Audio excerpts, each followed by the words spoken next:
Episode 2, Up and On, where flood control becomes water security. The argument in Episode 1 leads naturally to a single place where the problem can finally be addressed properly, Napandon. Napandon sits between Laguna Lake, the Pasig River, and Manila Bay. This is not just geography, it is a decision point. At Napindon, we decide whether fresh water is protected, wasted, or replaced later at high cost. Without intelligent control, the same mistake repeats every year. During heavy rains, water rushes downstream, flooding worsens, and fresh water is pushed out. When rains stop, river levels drop, salt water moves inland, and fresh water supply becomes vulnerable. Same system, different season, same error. A hydraulic lock at Napindon is often misunderstood. It is not a wall, and it is not something that stays closed. It is controlled. Think of it as a switch. During floods, it opens to safely release excess water. During dry periods, it closes to protect fresh water. Water moves only when it should. With one structure, two problems are addressed. Flood peaks are managed during the rainy season. Fresh water is retained and protected during the dry months. Saltwater intrusion is limited. Laguna de Bay remains usable longer. What looks like engineering quietly becomes everyday relief. When fresh water is protected, water utilities face less pressure. Emergency sourcing is reduced. Costs stabilize. Households experience fewer shortages. This is not abstract infrastructure. It shows up in faucets, in water bills, and in daily life. The deeper lesson is simple but demanding. Flood control should not be reactive. Water supply should not be desperate. They must be planned together as one system serving both present safety and future security. True flood control is not about removing water. It is about choosing which water to keep. And the water that floods our streets today is the water we will beg for tomorrow, unless we finally learn to manage it wisely. Episode 3, When Flooding Hits Home. Why local pain reveals a system problem. Flooding stops being theoretical the moment it enters your garage. For me, it was the day 2 of my cars were soaked in floodwater, not parked beside a river, not near a creek, inside a residential subdivision that many would assume was already developed and protected. That moment forced a harder question. If flooding can reach here, what does that say about the system? Consider BF Homes. It is not an informal settlement. It has wide roads, long-established drainage, and thousands of permanent homes. And yet flooding happens, not once but repeatedly. This tells us something important.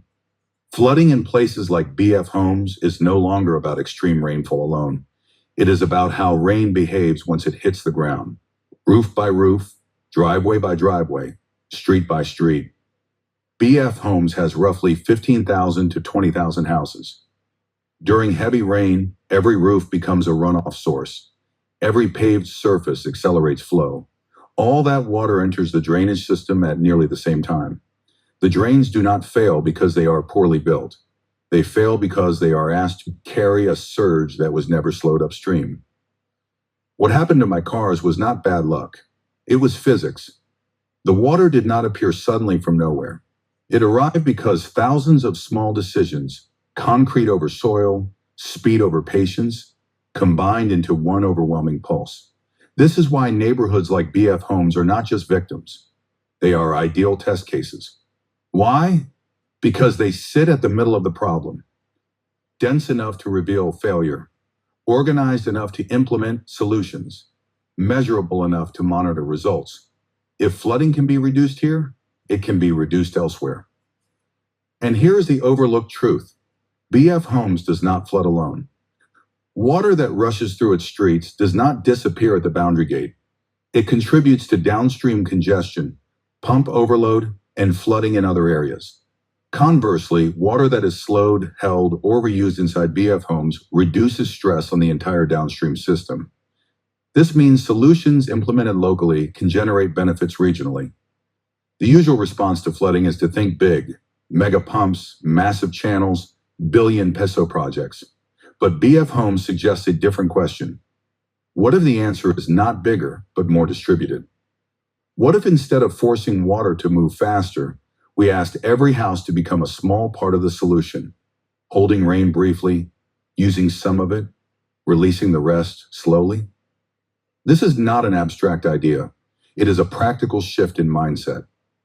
Flooding revealed itself to me through damaged property, but the lesson was larger. When water moves too fast everywhere, nowhere is truly safe. In the next episode, we move from diagnosis to possibility.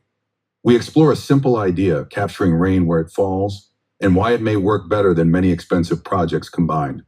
Episode 4, Capture Rain Where It Falls, turning roofs into quiet partners of flood control.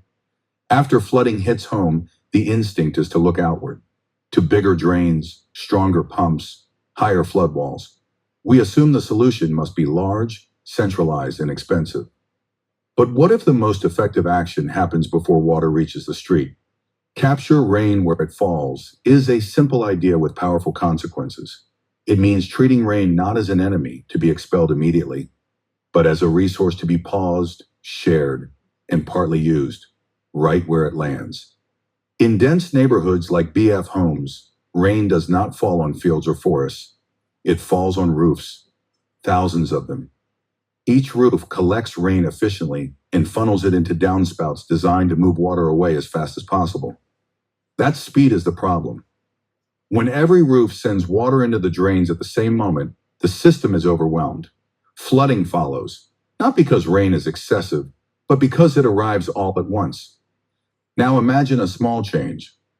Instead of sending roof runoff directly to the street, each house captures a portion of that rain in a simple storage tank. The water is not kept forever. It is held briefly, hours, days, sometimes weeks, then used or released slowly. Nothing dramatic happens. Streets do not suddenly look different, but the system changes. Peak runoff is reduced. Drainage pressure eases. Floodwater levels drop, not because rain stopped falling, but because its timing changed. This is the quiet strength of distributed solutions. A single tank does not stop a flood, but 15,000 tanks spread across a neighborhood behave like a hidden detention system. They do what nature once did, slow water down, without requiring massive land, concrete, or disruption. And there is another benefit often overlooked. Rainwater captured at the roof can be used for non-drinking purposes, flushing toilets, cleaning, watering plants, washing cars. Every liter used this way is a liter not drawn from the main water supply. Over time, this reduces demand, eases pressure during dry months, and lessens reliance on deep wells. Flood control and water conservation begin to merge into one solution. Some ask whether this is too simple to matter, but simplicity is not weakness when multiplied. Engineering does not fail because ideas are small, it fails when scale is ignored. This approach does not replace pumps or drains, it supports them. Pumps work better when they face less surge. Drains last longer when they carry steadier flow. Aquifers recover when some rain is allowed to linger. And yet, capturing rain where it falls is not about stopping water. It is about giving the system time. In the next episode, we address the practical question everyone asks next. How big should these tanks be, and why a modest size may be enough to make a real difference? Episode 5. How much is enough? Why a small tank can have a big impact. Once the idea of capturing rain where it falls is introduced, the next question is almost always practical. How big should the tank be? Many assume the answer must be large, tens of thousands of liters, expensive systems, or industrial scale storage. But this assumption misunderstands how rainwater harvesting actually works. Effectiveness is not about storing all the rain. It is about interrupting peak flow. A 3,000 liter tank may sound modest, but its value lies in timing, not volume. During heavy rainfall, even a short delay, holding back the first surge from a roof, can significantly reduce the pressure on drainage systems. Flooding is triggered not by total rainfall alone, but by how much water arrives at the same time. In neighborhoods like BF Homes, roofs are efficient collectors. A typical house can receive thousands of liters of rain in a single storm. When even part of that water is diverted into a tank, the immediate runoff is reduced. Multiply this effect across thousands of homes, and the result is substantial. The key insight is this. Tanks do not fill once and stop working. They cycle. Rain fills them. Households use the water. Space becomes available again. The next rainfall is captured anew. Over a rainy season, a single tank may capture many times its capacity. This repeated cycle is what gives small tanks their outsized impact. There is also a reason to avoid oversized systems. Larger tanks cost more, require more space, and discourage participation. Smaller tanks are easier to install, easier to maintain, and more likely to be accepted by households. When adoption increases, system-wide benefit grows. In engineering terms, this is optimization, not maximization. A 3,000-liter tank strikes a balance. Large enough to meaningfully reduce peak runoff, small enough to be affordable and practical, sufficient for non-potable household use, easy to replicate at scale. Just as importantly, stored rainwater has immediate value.